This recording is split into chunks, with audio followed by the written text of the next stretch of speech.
in general that the thermal efficiency of any cycle, any heat engine, is equal to 1 minus Q sub L over Q sub H.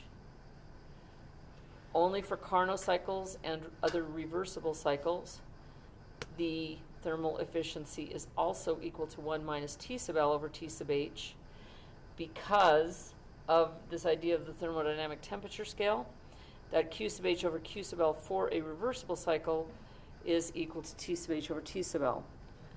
And what this really tells us conceptually is that the thermal efficiency for a Carnot cycle or for a reversible cycle is always going to be greater than the thermal efficiency for a real cycle operating between those temperatures. So the reversible, or Carnot, represents a sort of a gold standard that we can compare other efficiencies to. But please don't misuse these equations. They're very powerful, and yet if you use them for real cycles, you'll get bad results. All right, so to continue, this has to do with heat engines. The other type of apparatus that we work with in this chapter is refrigerators, which includes AC, and heat pumps, which we'll describe in a moment. Okay. The purpose of a refrigerator or a heat pump is to move heat from one area to the other. So in the case of a refrigerator, instead of taking heat from Q sub H, we wish to remove heat from Q sub L. And for a refrigerator in your kitchen, for example, this would be the refrigerated space. You have some area that's cold, and you want to make it colder by sucking heat out of that refrigerated space. You do this by expelling heat to the room, and in order to make this whole thing happen, you have to put work in. In other words, this gets work or power out.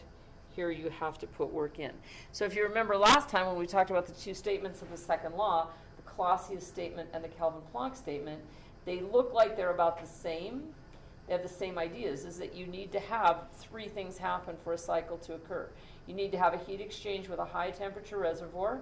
You need to have a heat exchange with a low temperature reservoir, and you're going to have work or power coming in or going out, depending on the direction of that heat flow. Okay? And this really does tie into that idea of reversibility in the sense that it's not equally likely for one of those things to happen, right? In each case, the system is designed so that either it's going to get work out by moving heat, or you're going to move heat by putting work in. So that's sort of the basis of heat transfer in the second law of thermodynamics, the actual direction of heat transfer and the thermodynamics. Okay, now the thing that you need to realize here is that the efficiency of a refrigerator is not necessarily governed by the same idea, because you are not creating power. All you're doing is moving heat. So we do not evaluate refrigerators using a thermal efficiency or an NTH. We evaluate it using a coefficient of performance. And we can have a coefficient of performance for a refrigerator or a coefficient of performance for a heat pump. Now the only difference between these, they look exactly the same when you diagram them. You put work in. For a refrigerator, what you desire, what you're trying to do is to get this Q sub L to move into, from the colder space and to remain cold. With a heat pump is like, we actually have heat pumps in this building. They move heat by putting work into a system and expelling heat to the place that you want to be warmed up. So in that case, Q sub H is the environment of this room or the environment of this building. The other thing about heat pumps is they're very, very efficient in terms of the amount of energy they use compared to boilers. However, they don't really produce the quality of heat when it gets very, very cold. So heat pumps, in my opinion, for these climates that we're in, don't work as well, but architects really love them because they tend to be really small. They tend to take way less energy. So you're sort of up against a situation where if you have a poorly insulated building, you don't get the heat that you do. You won't get the, I don't mean really heat, you don't really get the change in temperature that you experience with a boiler or a heat engine, but but nonetheless, they're good in a lot of commercial applications, especially in very, very well insulated buildings. All right, so the coefficient of performance for a refrigerator, just like with the NTH, remember we started out by saying NTH is equal to what we're trying to get out, which is the work, over what we have to pay for it to get in, Q sub H. And then we reduce the equation to look like this, or in the case of reversible, to look like this. So in a refrigerator, what is it we're trying to get out? What is the energy quantity on my diagram that we're trying to achieve? Is it Q sub H? Is it Q sub L? Or is it Wn? It's Q sub L. We are trying to cool off that refrigerated space. And what's the energy that we have to put in? What are we paying for? The work in, right? Okay. And if that were not the case, we could unplug the refrigerator and it would keep running, which, like I said, Margie-Scranton model, we know we may not understand it, but we know it ain't going to happen. So there you are. When we have a heat pump, we're trying to get, it's the same cycle, but in this case we're trying to get Q sub H, but we're still paying for that work that we're putting in. All right, so now let's look at the cycle again. Here we have Q sub L. The work in is going to be Q sub H minus Q sub L. And so this doesn't reduce quite as nicely, but I can divide each of those terms by Q sub L, and I get 1 over Q sub H over Q sub L minus 1. And here I can say Q sub H over Q sub H minus Q sub L. And I could divide each of those by Q sub H, and I get 1 over 1 minus Q sub L over Q sub H. Okay, so those are the equations that will give you the coefficient of performance of a refrigerator and the coefficient of performance of a heat engine. Now, the one thing I would like to point out here that confuses people, and it's rightly so, thermal efficiency is always less than 1 because we're actually creating work. We're taking an energy form and turning it into work. So we're never going to get more out than we put in. Coefficient of performance is just a measure of the efficiency of how well it moves heat. So these numbers can be greater than 1. They're quite often greater than 1. A good refrigerator might run 7, you know, so the numbers don't have that same physical meaning. It's not a percent. It's just a value that represents the efficiency of that cycle. All right, so these really, if you think about it, these are not necessarily less than or equal to 1. They can be quite a bit higher. And you don't write them as percentages. It's not 700%. If you get a value of 7, the coefficient of performance is 7. All right. Now, just like with the reversible cycles, because of this relationship, if we have a Carnot refrigerator or a Carnot heat pump or any reversible heat pump or refrigerator, we can replace the Q values with the T value on that reservoir.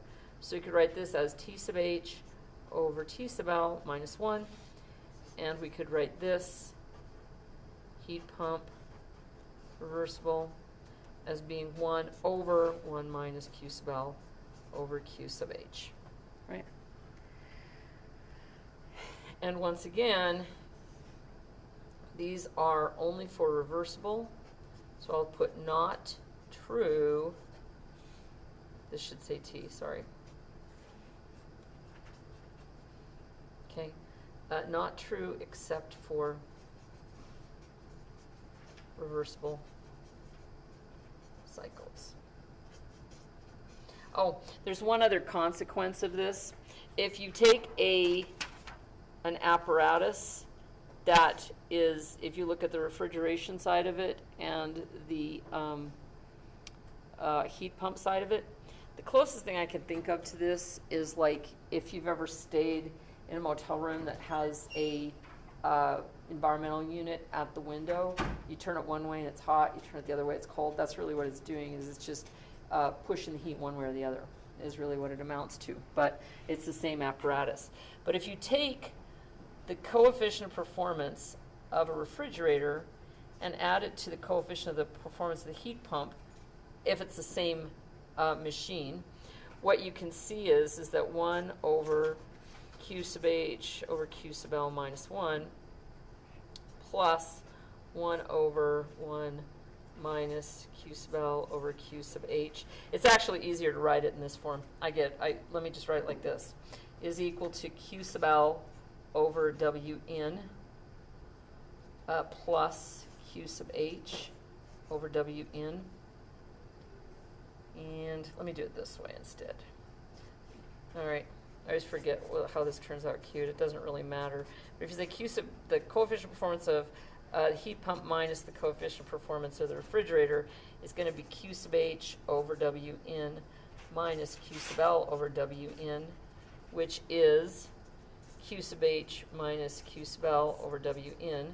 And if you look back at our original cycle, you can see that Q sub H minus Q sub L is just Wn. So that's just Wn over Wn, which is equal to 1. Okay? So there's always that relationship, because we're really just looking at the two opposite sides of the same apparatus. All right. So let's work a couple of problems. And in this chapter, just to reiterate, these are the equations that you're going to use. You have to decide, first of all, if you're talking about a heat engine, in which case this is the general equation. You need to combine this with first law analysis to come up with efficiencies. If it's reversible, you can use this, or if you're comparing it to reversible, you can use this as well. And you can use this relationship for a reversible engine in order to find properties that you don't know, and the equations that you use for the coefficient of performance for refrigerator, heat pump are here. You can also use these relationships if it's reversible or if you're comparing to a Carnot or reversible cycle. All right, so having said that, let's look at a couple of problems.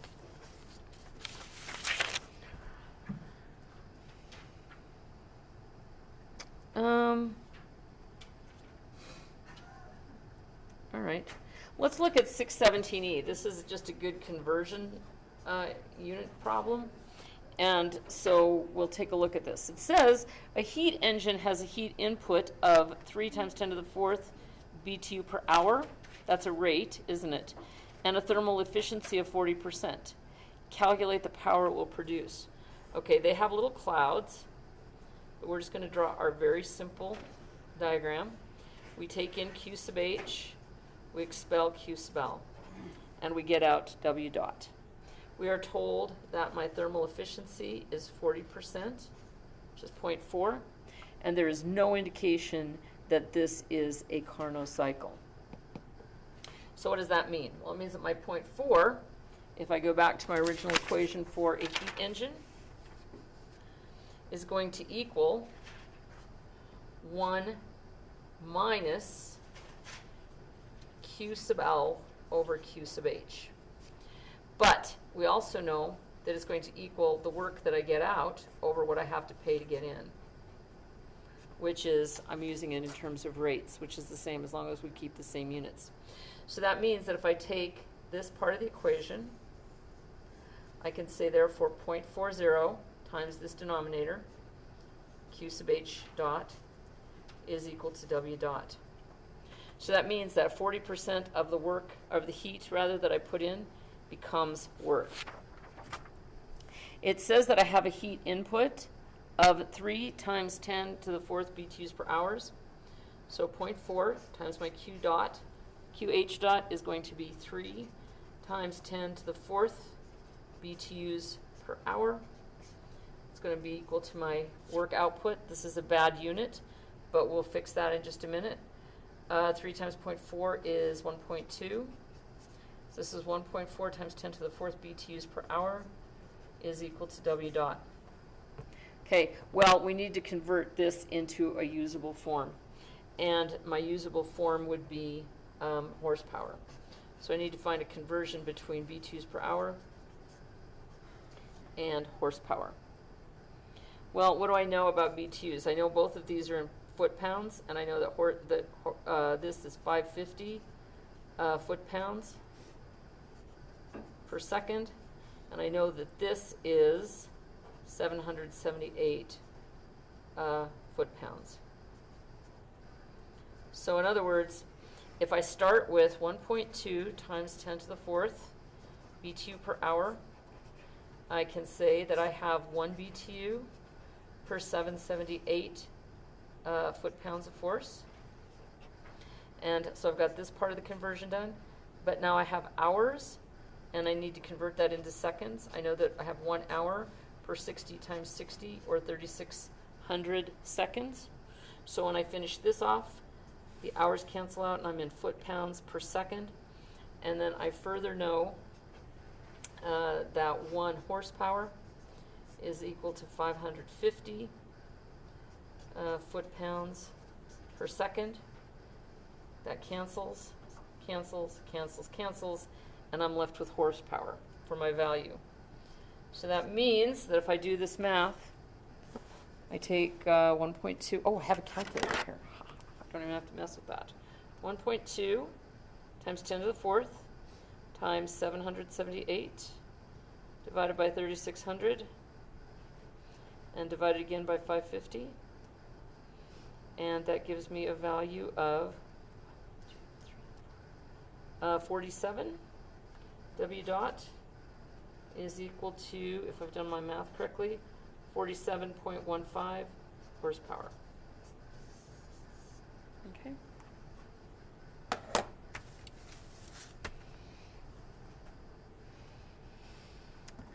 Any questions? All right, let's look at a refrigerator or a heat pump. Like I said, they work the same way, but we'll take a look at 43.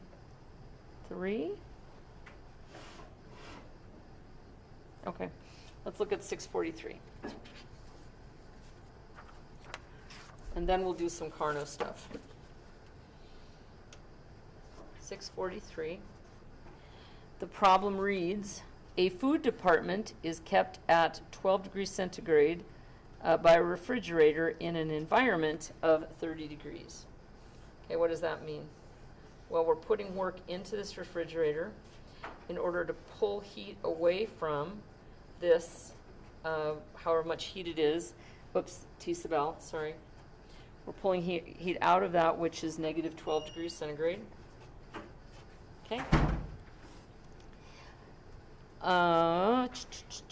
And we are expelling it to the environment, T sub H, at a temperature of 30 degrees centigrade. All right, the total heat gain to the food department is estimated to be this, and the heat, okay, so that's what we have to swamp out, I get it. The heat rejection in the condenser is 4,800 kilojoules per hour. Determine the power input in kilowatts and the efficiency, or the coefficient of performance for the refrigerator. All right, so here's the deal. We have a food department kept at negative 12 in an environment 30 degrees. The total heat gain to the food department, so that's saying how much heat we need to swamp out here. So my Q sub L value is 3,300 kilojoules per hour. All right, and then I want to explain one other thing to you as well in just a moment.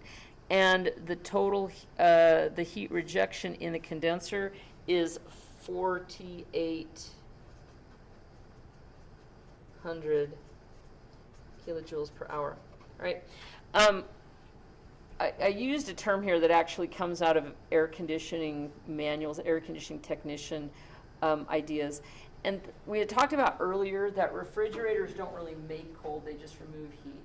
And the analogy that air conditioning techs have made in the past is that refrigeration is really not like sailing a ship, it's like swamping out a canoe, okay? Because the heat comes in, you suck it out. Heat comes in, you bail it out, you know? So it's just like being in a leaky canoe. So basically, when it says the total heat gain to the food department is this, what they're saying is that's what we have to remove.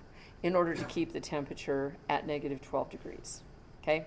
So I was just explaining that. So when I use the term swamp, I'm just thinking about like a boat swamping or a canoe swamping. But we're not talking about actual water. We're talking about heat. All right. So here's my question.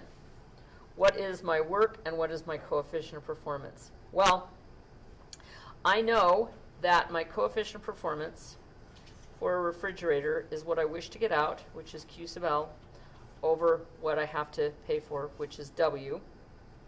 And I further know from looking at my cycle that the W is going to be Q sub H minus Q sub L.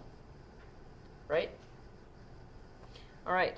So that means that if I keep these in the same units, that this is going to be 4,800 kilojoules per hour. I'm sorry, 3,300 kilojoules per hour divided by 4,800 kilojoules per hour minus 3,300 kilojoules per hour. And since they're all kilojoules per hour, this is just going to come out to be a number, isn't it? So my denominator is 4,800 minus 3,300. Oh, shoot. Come on. It's not either.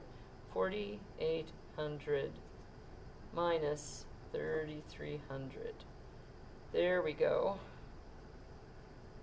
And if I multiply that, 3,300, I get a coefficient of performance on that refrigerator of 2.2. All right. So then the next question is, there's a couple of different ways we can do this, but it says determine the power input to the compressor. All right. So that's what we're looking for right here. W dot to the compressor equals what? Well, if you look at this, it's really just Q sub H minus Q sub L from the cycle. And we've already found that out. That's just 4,800 minus 3,300. Only now we're stuck with these units of kilojoules per hour. And since we want this in kilowatts, we're going to have to change this. So we get our W dot value as being 1,500 kilojoules per hour. But we know that a kilowatt is a kilojoule per second. So we just need to convert our hours to seconds. So I know that I have 1 hour per 3,600 seconds. And so I take 1,500 divided by 3,600. And I get a value of 0.42 kilowatts. Okay, so that's what I have to put in. That's what's going to get sucked out. That's how much power I'm paying for, or the rate at which I'm paying for power in order to keep this refrigerated space.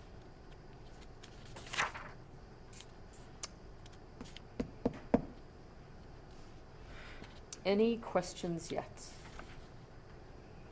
All right. I'm going to do a Carnot heat engine problem, and then I'll do a Carnot refrigerator or heat pump problem. I'd like to do a heat pump because I just did a regular refrigerator, but sometimes there's not that many good problems for heat pumps, so I may end up doing a refrigerator. We'll find out. Okay. Let's look at 75. I want to read through this first. A heat engine operating on a Carnot cycle has a thermal efficiency of 55%. The waste heat from the engine is rejected to a nearby lake at 60 degrees at a rate of 800 BTUs per minute. Determine the power output of the engine and the temperature of the source. It's an awesome problem. Okay, so basically we have a heat engine that operates in a Carnot cycle, which means we're getting some Q sub H and we are rejecting some Q sub L. And we are getting work out of that cycle. Okay, it says that this Carnot cycle has an efficiency, NTH, Carnot, equals 55%, which I'll just write as 0.55. Right?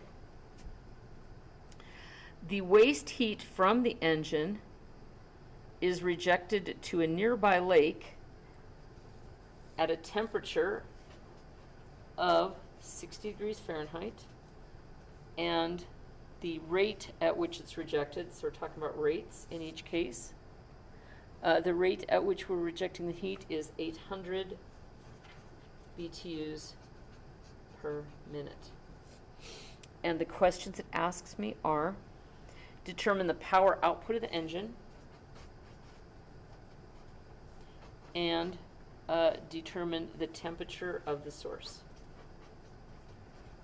All right, so there we go.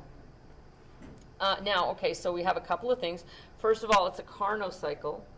So since it's a Carnot cycle, we know that NTH is equal to NTH Carnot, which means that we can use the relationships both for heat and for temperature.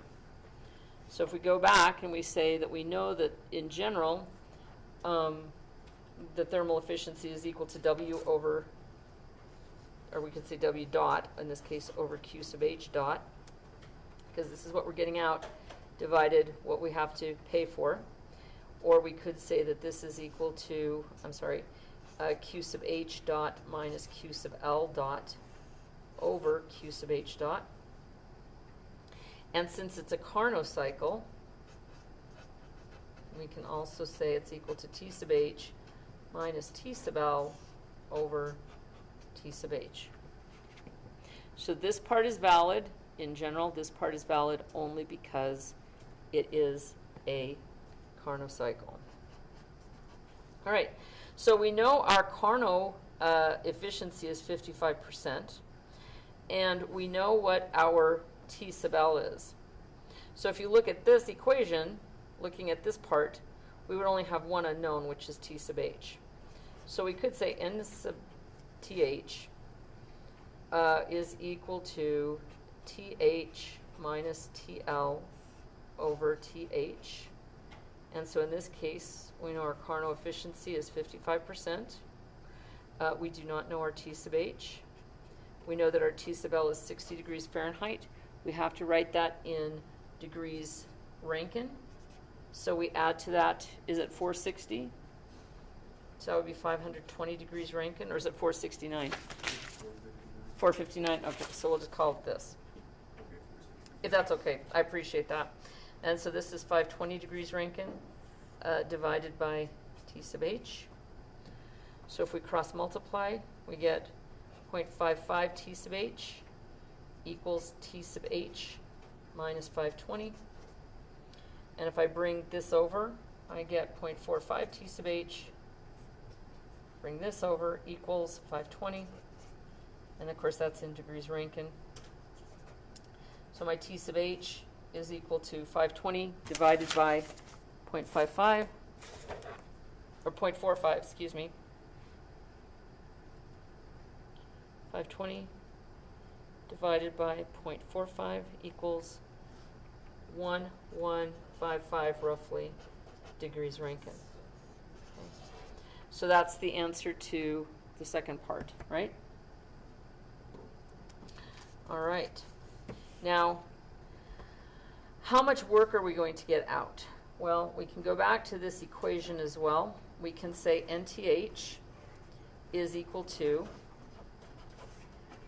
Q sub H dot, or let's say, let me think about this for a second. Oh, let's just go back to the ratio. We know that since this is a Carnot cycle, Q sub H over Q sub L dot dot equals T sub H over T sub L, right? And we can use this to find Q sub H dot. So we can say Q sub H dot times T sub L equals Q sub L dot times T sub H. And then we can just divide that both sides through by T sub L, and we get this ratio. So we can find then that Q sub H dot is equal to 800 BTUs per minute times T sub H, which is 1155 degrees Rankine, divided by T sub L, which is 520 degrees Rankine. And I get Q sub H dot is equal to 800 times 0.55 divided by 520. That value is 1776.92. And that is in units of BTU per minute. All right. So now we know what our Q sub L is. And from the cycle, we can say W dot is equal to Q sub H dot minus Q sub L dot.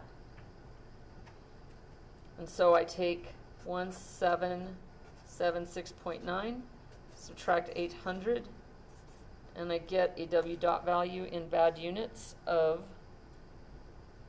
976.9 BTU per hour, or BTU per minute, excuse me. All right, and the problem asks for it in horsepower.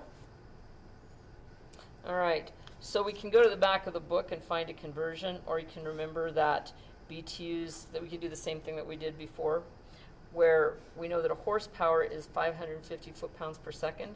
So we can say 1 BTU per 778 foot-pounds. So that converts that, and then minutes, we have 1 minute per 60 seconds. That cancels. And now we are in foot-pounds per second. So we know that we have 1 horsepower per 550 foot-pounds per second. And we can do that calculation. So we start with 976, multiply it by 778, divide it by 60, and divide again by 550. And we get 550? Really? That doesn't seem right. I got 23.03. Sorry?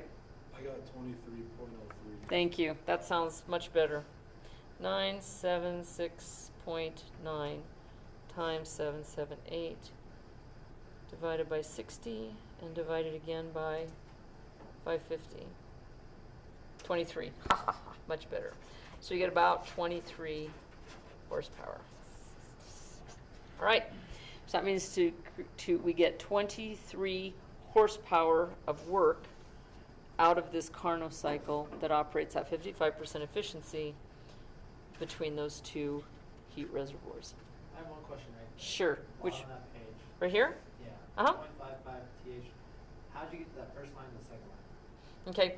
So what I did was I carried this over, and I have 1 TH minus 0.55 TH, which is 0.45 TH. Okay. And then I carried this over to here, so it's negative here, it's positive on the left-hand side. Okay? What was the last back? I just couldn't really read it on the other page. Yeah, that. What's that? Oh, 1 horsepower Okay. per 550 foot-pounds per second. 150, okay. Yeah, it's kind of illegible. There we go. You got 23 horsepower? Okay, yep, 23 horsepower. Yeah, you betcha. Any questions yet? Moving pretty fast to get 4 problems done in 1 lecture, but we'll do 1 more. Okay, now this will be a Carnot, either heat pump or refrigerator.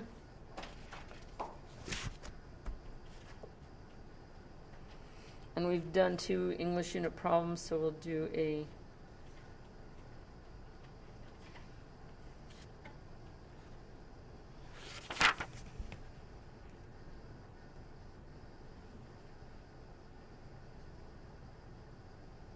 I'm looking at 104, 6104.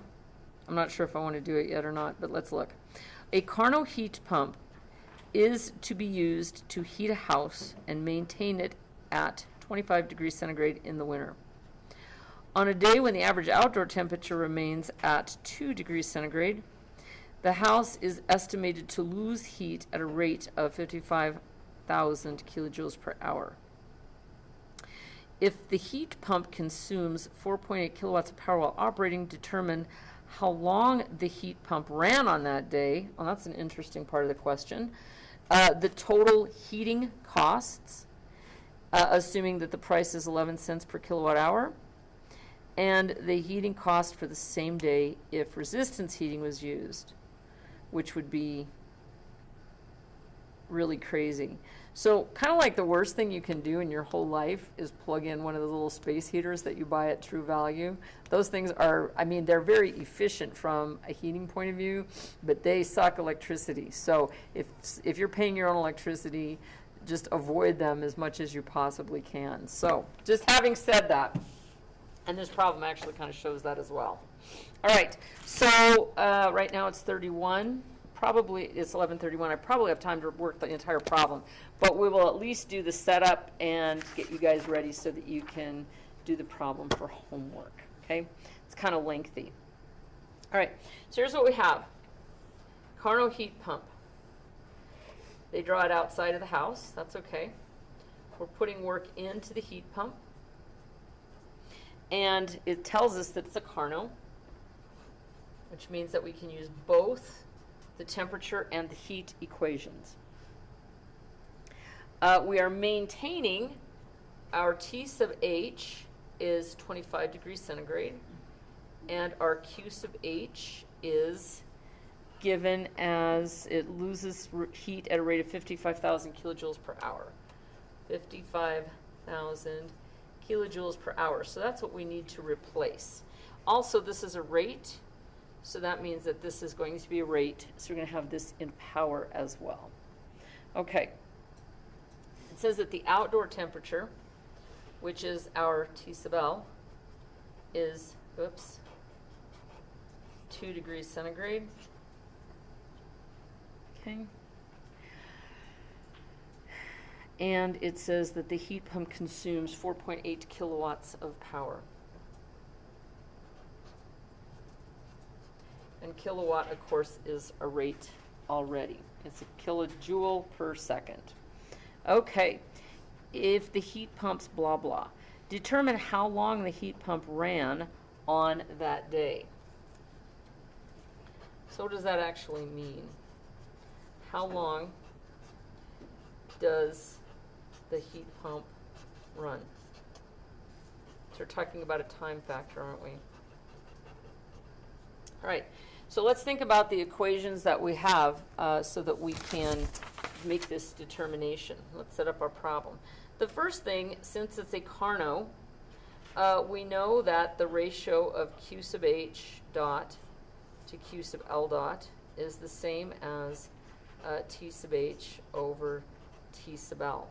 So that can tell us something right off the bat about Q sub L dot, right? Because we have this.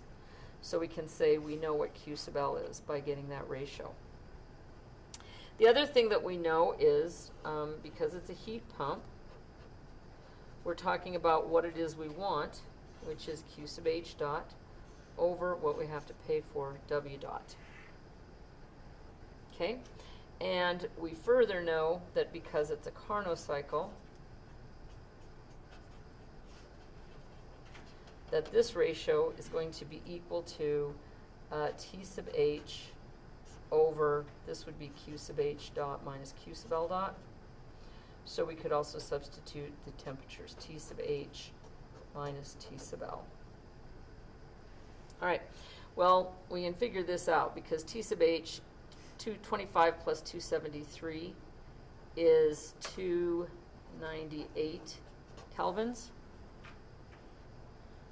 And 2 degrees plus 273 is 275 kelvins.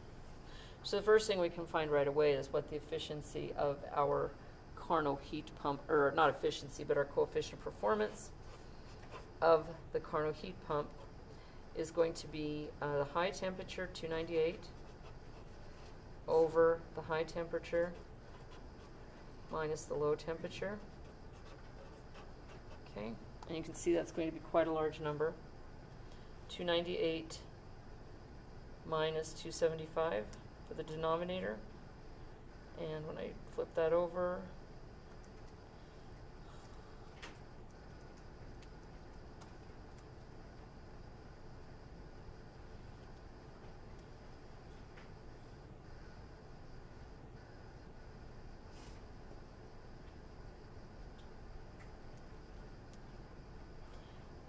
doesn't cooperate. 23.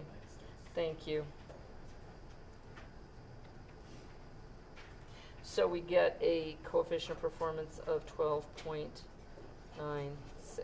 Okay? All right, so what else do we want to know? We want to know how long it runs, which is actually going to require just a little bit of thought. What number am I on?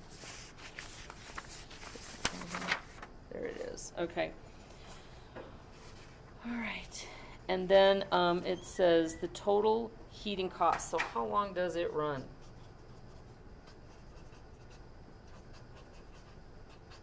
So the answer is, how long does it take us to swamp out that amount of heat? Or if we think about it, if our coefficient of performance is 12.96, and what we want to do is to remove this by putting this in, essentially, isn't it? Okay. So let's go ahead and convert this. 55,000 kilojoules per hour times 1 hour per 3,600 seconds is what is our rate of heat that we're pumping in based on, let's getting into kilowatts. 55,000 divided by 3,600 equals 15.28 kilowatts. Okay? So in other words, every second we are removing 15.28 kilojoules.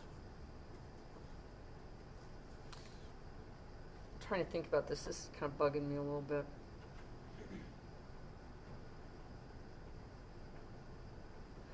There's something strange about this problem. It works out. I'm just trying to think something through here.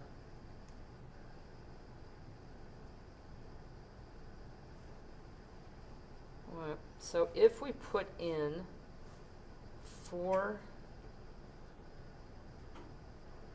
what is that? Now my units cancel out completely. Okay. So we need to move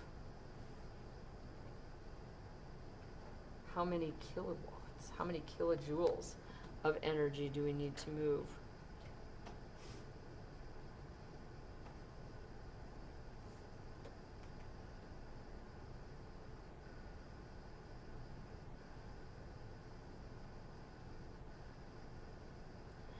Let's see.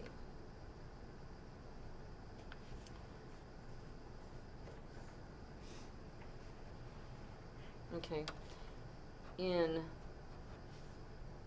1 second, I need to read this problem again. This is bugging me.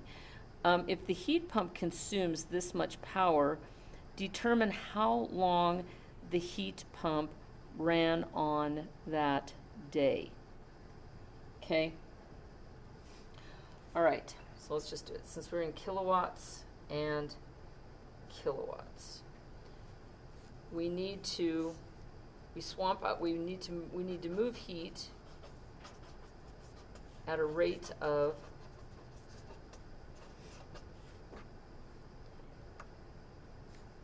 15.28 kilowatts. Or in 1 day, we need to move 15.28 kilojoules per second times, I don't think I'm going to have to do this whole conversion, but times 3,600 seconds per hour times 24 hours per day. So this number is how many kilojoules we need to move in a day. All right. Now, if we have a heat pump that has a coefficient of performance of 12.96, that would be how much heat we need to move, which is this value, not Q sub H dot, but that's just a Q sub H, divided by the amount of work we put in. Okay, and so the work is equal to, the work per time is equal to W dot. All right, so then that means that work is equal to W dot per time, and that's the time that we're looking for. Do you see how that works? So in other words, this is the amount of heat that we need to move. This is the amount of work we need to put in. And work is equal to the rate times the time. So this is the duty cycle of the heat pump. That's how long it has to work in a day in order to make that heat move in that way. All right, so we get, I'm not going to have to probably do all these numbers, but it's going to turn out to be 15.28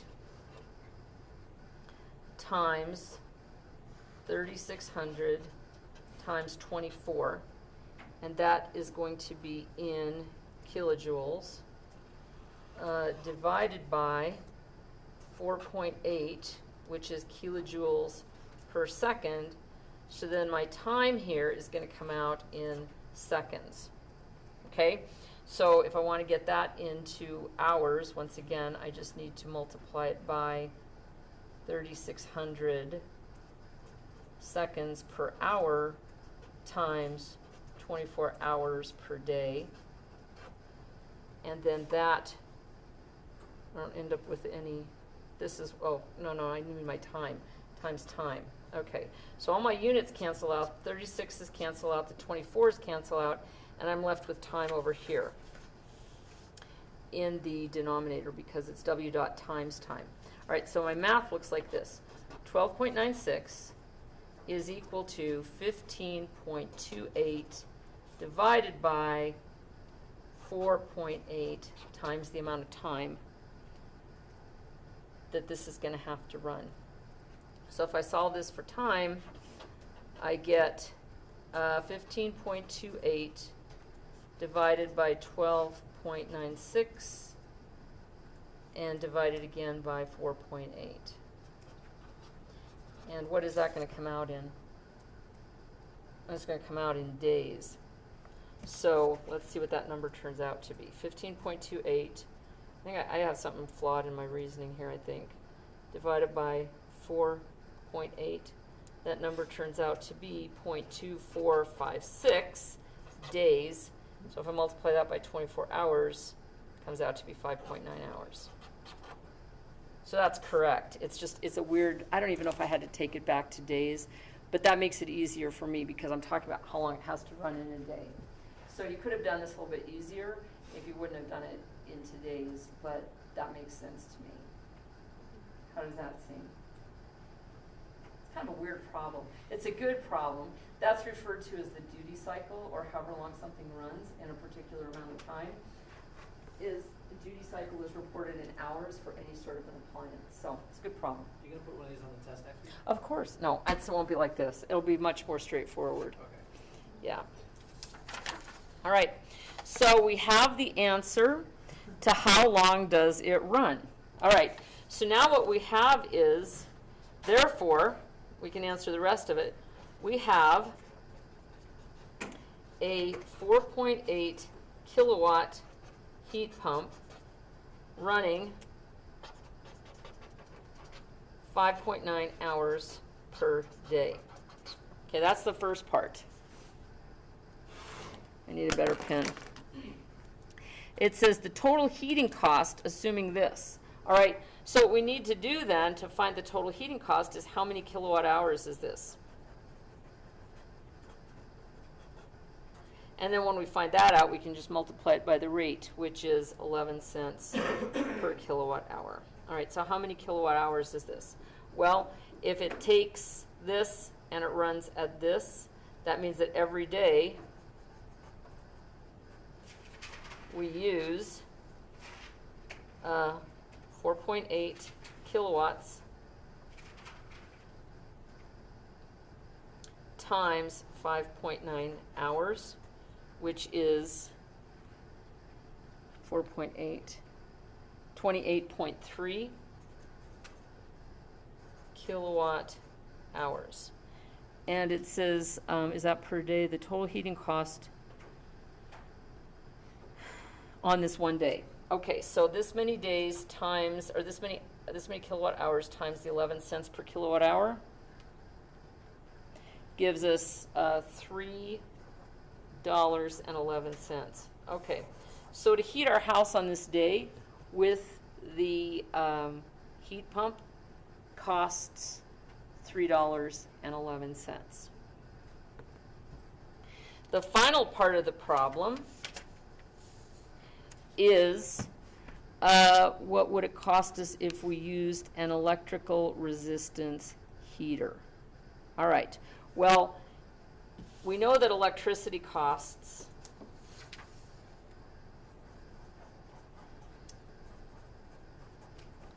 $0.11 per kilowatt hours. We also know that we are losing heat at 55,000 kilojoules per hour, and we are doing that over the course of an entire day. So that means that how much heat is lost is 55,000 times 24 kilojoules. Okay? So you get that number. What does that say? What heat? Lost. You lose heat at this rate for 24 hours. Okay? So in other words, you lose this amount of heat. 55, this would be an amount. 55,000 times 24. And I would like to do this a little bit differently. That means that we lose a total of 1320000 kilojoules. All right. Now, the cost is based on kilowatt hour. This is a kilojoule. If we want to get it's kind of a backward way of thinking of it, but a kilojoule is a kilowatt a kilowatt is a kilojoule per second. So that means that a kilojoule is a kilowatt dot second. So how do we convert from this to this? Okay. So in other words, if this is 1,320,000 kilowatt seconds, we can then say that there are 3,600 seconds per hour.